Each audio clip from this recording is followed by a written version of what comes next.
Okay, so first you will need a dice. I don't have one, so I improvised. You will need agates, and I have a Dixie cup full. And then you will need grid paper. And then you will need a lesson plan. So this is the lesson plan.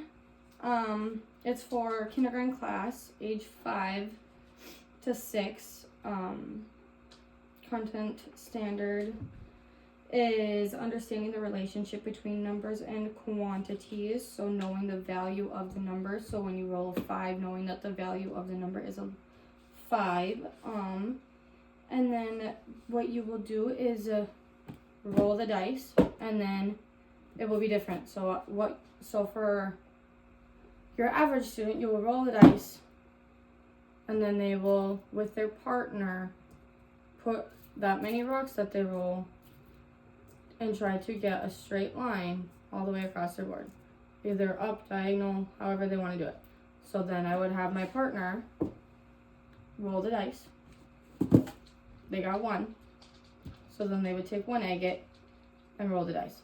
And I would explain all of this within my hook, within my very first part of the lesson, and whoever would need more time to learn.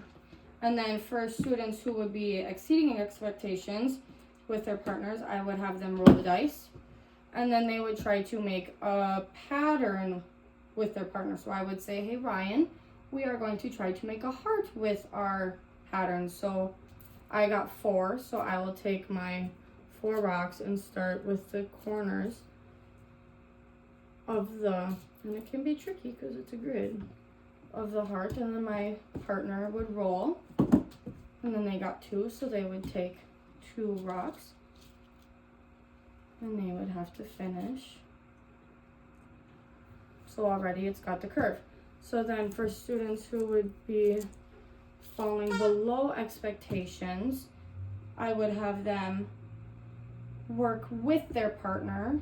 So we're not trying to be against each other, so say we're trying to work with a partner. So I would say, hey Ryan, I don't know what number this is. Can you help me try and figure it out? So we would count together, 1, 2. So then we together would take 1, 2 rocks out and put them, and we would then try to make a straight line, keep it easy, no patterns. So that's what I would do for students who were falling, exceeding, and meeting expectations. For students who were not meeting expectations and needing other criteria and tools, I would have a bigger dice, just like this. I could improvise instead of using the little dice that I would hopefully have in the classroom. For other students, I could use a bigger dice if they don't have the hand coordination to hold the little dice, or I would use a bigger grid if they didn't have the hand coordination to keep the rocks in a little square. They could put the rocks in a bigger square, or any other tools needed that could help them be successful in the classroom with the specific activity. And I could, if they have an IEP, I could also work with them with their paras or with their teachers that would already know. So for this lesson plan, I would start the hook. I would explain to them what the activity will be, why it's important for them to know their numbers, why it's important for them to know not only their numbers, but the value of each number, why we are using the tools we need, why we are using grid paper, because grid is all with math.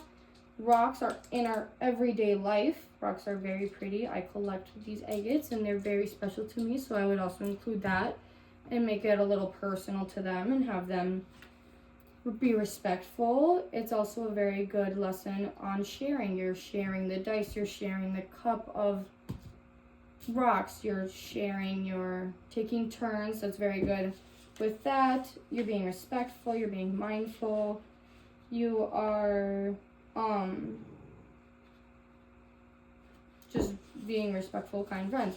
So then to close the activity, I would recap. So I would explain to them once again, thank you for being respectful for my rocks. Thank you for not throwing them. Thank you for using them the correct way, not eating them, not swallowing them, not putting them up your nose, not throwing them at your friends, not throwing them across the room, using them how you're supposed to. I would also say thank you for using my dice the right way, not throwing them, not doing anything the wrong way. Thank you for being kind friends. I would have my assessment would be walking around the room and helping.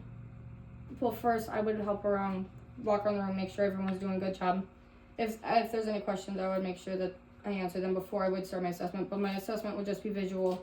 I would just walk around, make sure everyone's on task, make sure that those who are meeting expectations are meeting expectations. Those that are exceeding could maybe walk around and help those that are following below, and have them not teach the students, but maybe be a learning friend and a kind friend, because you can always learn from your peers. So I would just do a visual assessment on this lesson. That's pretty much all I would do for this lesson. Thank you.